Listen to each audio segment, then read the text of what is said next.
Hello viewers, आज का हमारा टॉपिक है सॉइल इरोजन। कहने का मतलब मिट्टी का कटाव, सॉइल इरोजन।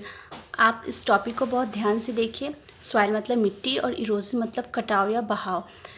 हम आज पढ़ेंगे कि किस मेथड से सॉइल हमारा बह जाता है या फिर हमारा टॉप सॉइल डिस्ट्रॉय हो जाता है।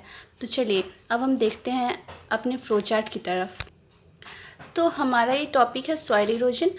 ऑब्वियस सी बात है, सॉइल इरोजन हमेशा टॉप सॉइल का ही होता है, तो मैंने यहाँ टॉप सॉइल लिखा है।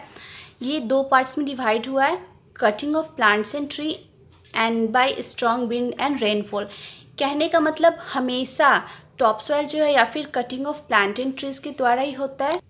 तो आप देख पा रहे हैं कि इस पर्टिकुलर एरिया का पूरा plant and trees cut down हो रखा है, जिसकी वजह से यहाँ पे ना तो कोई वेजिटेशन एग्जिस्ट कर पा रहा है, ना तो कोई यहाँ पे एनिमल्स दिख रहे हैं। ये इस वजह से है क्योंकि अगर यहाँ पे प्लांट एंड ट्रीज रहते तभी यहाँ पे वेजिटेशन पॉसिबल था।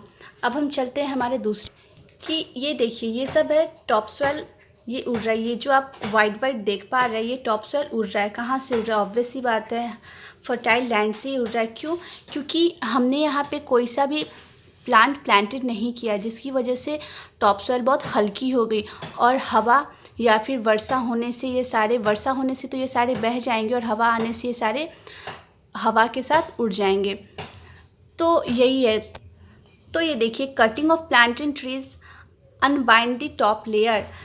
कहने का मतलब कि पेड़ पौधे की जड़ जो होती है वो मिट्टी को अपने में बांध के रखती है, और मिट्टी को बांध के रखने के कारण क्या होता है ना कि उसका जड़ मिट्टी में इतना फर्मली रूटेड रहता है कि हम मिट्टी को जल्दी से आप एग्जाम्पल एक देख सकते हैं कि अगर आप किसी भी पेड़ को उखाड़ेंगे तो वो बहुत मजबूती से मिट्टी को बांध के रखता है। अगर आप पेड़ को उखाड़ेंगे तो जड़ के साथ क्या आती है? मिट्टी भी ऊपर चली आती है। तो कहने का यही मतलब है, अगर जड़ उसके अंदर रहती तो मिट्टी भी उसके साथ चिपकी हुई रहती।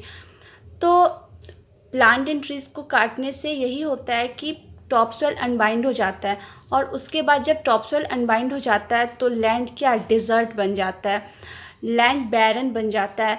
लैंड डिज़र्ट बनने के कारण, ना तो डिज़र्ट कहने का ही मतलब मरुस्थल होता है, जहाँ पे ना तो कोई वेजिटेशन पॉसिबल हो पाता है, ना तो कोई एनिमल एंड प्लांट एग्जिस्ट कर पाते हैं। तो अब हम चलते हैं स्ट्रॉन्ग विंड एंड रेनफॉल की तरफ। तो ये विंड या फिर रेनफॉल सबसे पहले क्या करता है? ऊपर टॉप सॉइल के न्यूट्रिएंट्स को हटा देता है। ऑब्वियस सी बात है, न्यूट्रिएंट्स हट जाएंगे तो ना तो कोई प्लांट एंड ट्रीज एग्जिस्ट कर पाएंगे। उसके बाद अगर ज़्यादा रेनफॉल होता है, हम इस रेनफॉल की केस की बात कर रहे हैं, तो ज़्यादा रेनफॉल होने के कारण ये होता है कि सॉइल बिकम अनब्रीदेबल। अब ज़्यादा बारिश होगी तो सॉइल क्या? क्लेई सॉइल में कन्वर्ट हो जाएगी। अगर बहुत लगातार बारिश, दिन रात बारिश होती रहेगी तो सॉइल बहुत ही क्लेई हो जाएगी। क्लेई होने के कारण क्या होगा?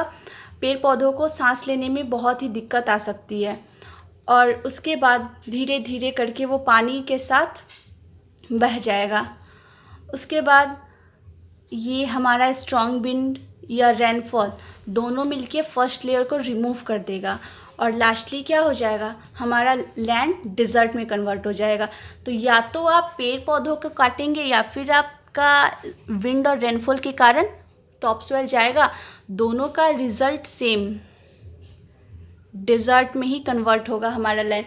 तो हम इस बात का विशेष ध्यान रखेंगे कि हम अपने पेड़ पौधों को बचा के रखें, जिसके कारण हमारा टॉप सॉइल कंजर्व रहे। तो आज के इस टॉपिक में इतना ही। हम नेक्स्ट टॉपिक में कोई नई चीज़ के बारे में डिस्कस करेंगे। तो आज के लिए बस इतना ही। Thank you.